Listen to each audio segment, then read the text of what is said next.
530 feet beneath Lake Superior, the largest ship that ever sailed the Great Lakes lies broken in two.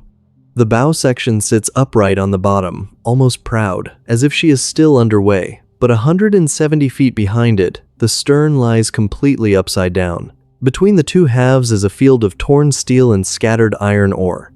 Something tore this ship apart, and to this day, no one can agree on what. Here is what we know for certain. On a November night in 1975, this ship was in constant radio contact with another freighter just behind her. Her captain's last words were calm, steady, almost casual. He said, "We are holding our own." 10 minutes later, the man on the other ship looked at his radar screen, and the Fitzgerald was simply not there anymore.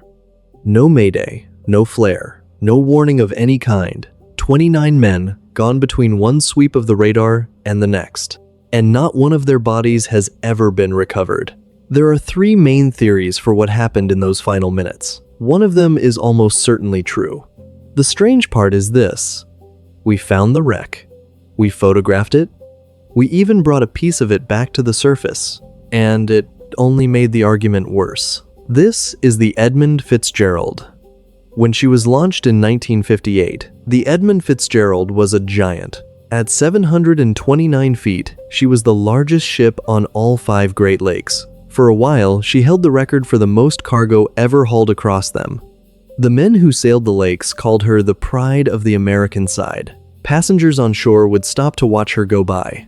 She spent 17 years doing the same hard, unglamorous work, hauling iron ore from the mines of the West down to the steel mills of the East.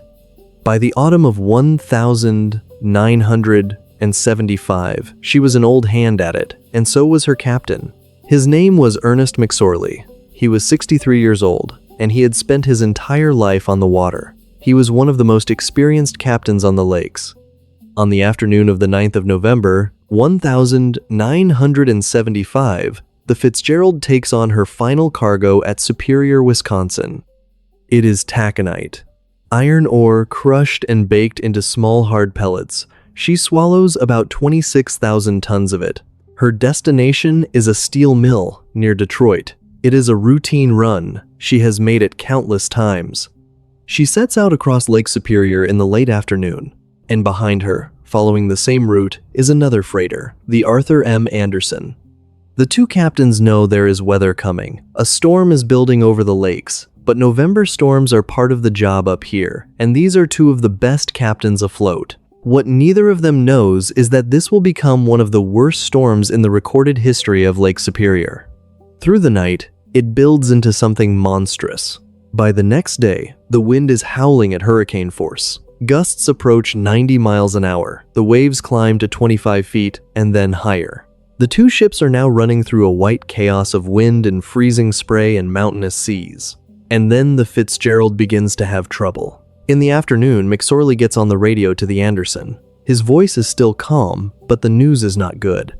He reports that the Fitzgerald has taken damage. A fence rail is down, 2 of her air vents are damaged, and she has developed a list. She is leaning to one side. That means one thing: water is getting into the ship somewhere. Then he says his radars have failed. Both of them. Picture that. The largest ship on the lake, in the worst storm in memory, in near total darkness, and now she is blind. She cannot see the shore. She cannot see the waves coming. She cannot even see the ship behind her. So McSorley asks the Anderson to do something extraordinary. He asks the other ship to guide him, to use her own radar to help steer the Fitzgerald toward the safety of Whitefish Bay. For hours, the Anderson does exactly that. 2 ships in a killing storm, one leading the other home by radio. The Fitzgerald is slowly falling behind. She is hurt, and she is slowing down, but she is still afloat. She is still moving. She is getting closer to shelter. At around 7 o'clock in the evening, the Anderson calls the Fitzgerald to check on her. And McSorley gives his famous answer, "We are holding our own." 3 words: calm and steady. It is the last anyone ever hears from the Edmund Fitzgerald or any of her crew. Because at that moment, the Fitzgerald is only about 17 miles from the safety of Whitefish Bay. 17 miles. A couple of hours, at most. A short time later, a heavy band of snow clears from the Andersons' radar screen. The captain looks for the Fitzgerald. She is not there. He calls her on the radio. Nothing. He calls again. Nothing. He calls other ships. He asks them to look. He asks the Coast Guard. And slowly, a terrible understanding settles over everyone on that lake. The largest ship on the Great Lakes, a 700-foot freighter, has vanished from the surface of the water without sending a single word of warning. There was no distress call. Not one. No time to send it. The search begins that night, in seas too violent for boats to launch. When the weather finally breaks, the surface of Lake Superior is scattered with debris. Lifeboats torn nearly in half. Life rings. Broken equipment, but no survivors. And hauntingly, no bodies. That last part is not an accident. Lake Superior is deep, and it is brutally cold. The water at the bottom stays just above freezing all year round. Sailors have an old saying about this lake. They say Superior never gives up her dead. In warmer water, a body will eventually rise to the surface. In water this cold, that process is halted. The men of the Fitzgerald are still down there, with their ship, where they have been for 50 years. Within days, a Navy aircraft finds the wreck using equipment that detects large masses of metal. She is lying in about 530 feet of water, just across the border in Canadian waters. And she is in 2 pieces. Over the years that follow, expedition after expedition goes down to look at her. Unmanned submarines, cameras, even manned dives. They map every foot of the wreck. And this is where the mystery, instead of closing, cracks wide open. Because the wreck cannot tell us how she died. It can only tell us how she landed. And the experts who have studied it do not agree. So here are the 3 theories. Weigh them yourself. The first is the official one. It is the conclusion of the Coast Guard and the Federal Safety Board. They blamed the hatch covers. The Fitzgerald's cargo hold was sealed by a series of huge hatch covers on her deck, each held down by dozens of clamps. The investigators concluded that in that storm, those covers failed. Whether the clamps were not properly fastened, or the covers simply gave way under tons of crashing water, the result was the same. The sea poured into the cargo hold. Slowly, invisibly, the Fitzgerald filled with water she could not pump out. She rode lower and lower, until a big wave drove her bow down, and she simply dove to the bottom and never came back up. It is the official answer, but many experts reject it. They point out that if the hold had flooded that way, the ship would have wallowed and struggled for a long time, and the crew would have known and would have had time to call for help. The suddenness bothers them. Which brings us to the second theory. The shoal. Not long before she was lost, the Fitzgerald passed near a shallow, rocky area called 6 Fathom Shoal, close to an island. The captain of the Anderson always believed the Fitzgerald had passed too close to that shoal, and that in the huge waves, she may have struck bottom or scraped it, tearing a wound in her hull that no one could see.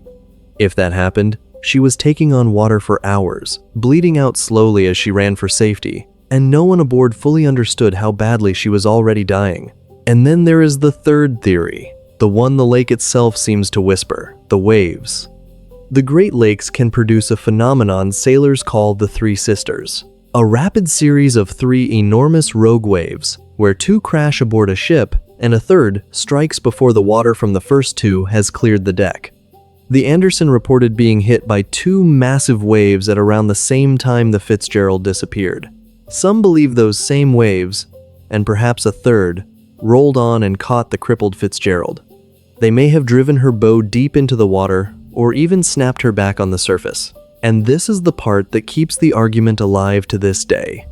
Even the men who have dived to the wreck cannot agree on whether the Fitzgerald broke apart on the surface as she sank, or only when she slammed into the bottom of the lake. Flooding. A hidden wound from a shoal. A wall of rogue waves. 50 years of investigation. And it may well have been some terrible combination of all 3. The wreck that was supposed to give us the answer instead gave us 3. In 1995, 20 years after she went down, a team of divers went back to the wreck for one specific purpose. At the request of the families, They recovered the Fitzgerald's bronze bell from the top of the sunken pilot house. They brought it up into the light, cleaned it, and restored it.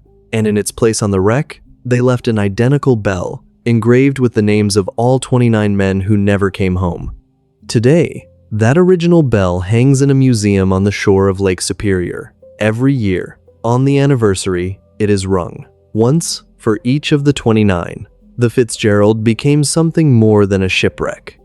A famous song, written the year after she sank, carried her story into millions of homes and made her name known to people who have never seen a lake in their lives.